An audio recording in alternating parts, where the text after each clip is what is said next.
वंश जिसमें हमारे राघवेंद्र सरकार जी का प्राकट्य हुआ।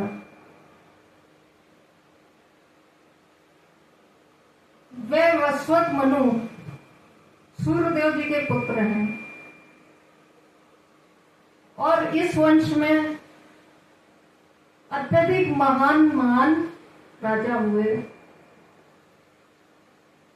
कुछ राजा हरिश्चंद्र, दिलीप, सगर, अंशुमान और भागीरथ, जिन्होंने जो है गंगा जी को धरती पर लाए थे, अमरीश जी, और आगे चलकर हुए रघु के हुए, आज आगे चल के हुए रघु जिसके नाम पर चला रघुवंश, इसके बाद अज के बाद दशरथ जी। तो जो राजा अमरीश थे सूर्यवंश में, वे वस्वत मनु के वंशज थे। वो अत्यधिक धर्मनिष्ठ, सत्यनिष्ठ और भक्ति निष्ठ थे। प्रजा की देखभाल बड़े सुचारू रूप से करते थे, दयावान थे, परंतु सब कुछ होते हुए ऐश्वर्य, सुख, संपत्ति, वो भगवान श्री हरि के परम भक्त थे। महीने की जो 2 एकादशी होती हैं, वो बड़े मन से सुचारू रूप से एकादशी करते थे और दूसरे दिन द्वादशी के दिन पारण करके भोग प्रसादी लगा के किसी संत महात्मा आदि को पहले भोजन पवा के तब व्रत का पारण करते थे।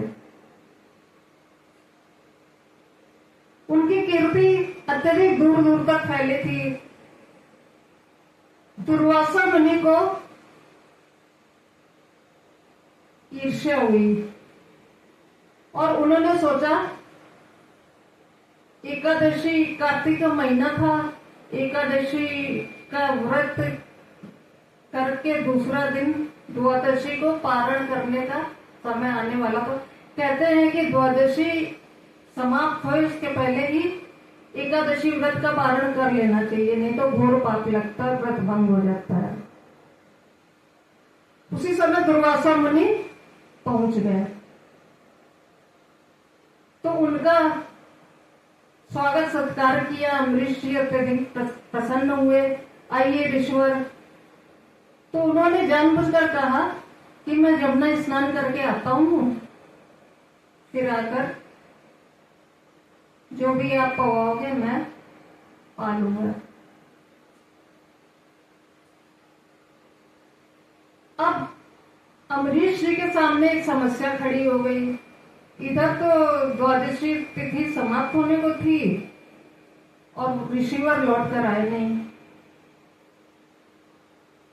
करते क्या न करते उन्होंने तुलसी दल मुंह में डाला और भगवान का चरणामृत एक घुट मुंह में डाला व्रत का पारण करने के लिए। तभी दुर्वासा मुनि आ गए और उनको अत्यधिक क्रोध आया। क्रोध में उन्होंने अपनी जटा को पटका और एक कृत्या नाम की राक्षसी प्रकट हुई जो अमरीश जी को मारने दौड़ी, परंतु तुरंत भगवान का सुदर्शन चक्र आया और कृत्या को मार डाला। और वही सुदर्शन चक्र दुर्वासा ऋषि को दौड़ाने लगा।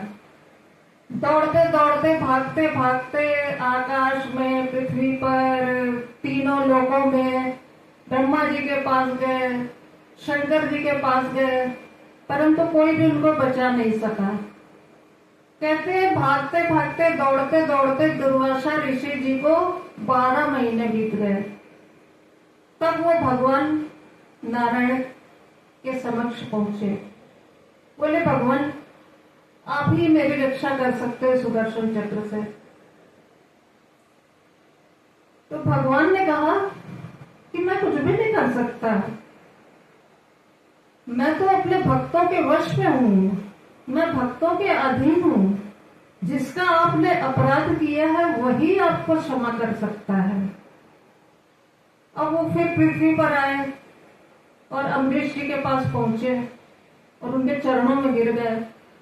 अम्बरीश जी ने उनको उठाया, गले से लगाया और सुदर्शन चक्र जी को हाथ जोड़कर प्रार्थना की कि यदि मैंने सच्चे मन से, सच्चे भाव से भगवत भक्ति की है तो आप शांत हो जाइए।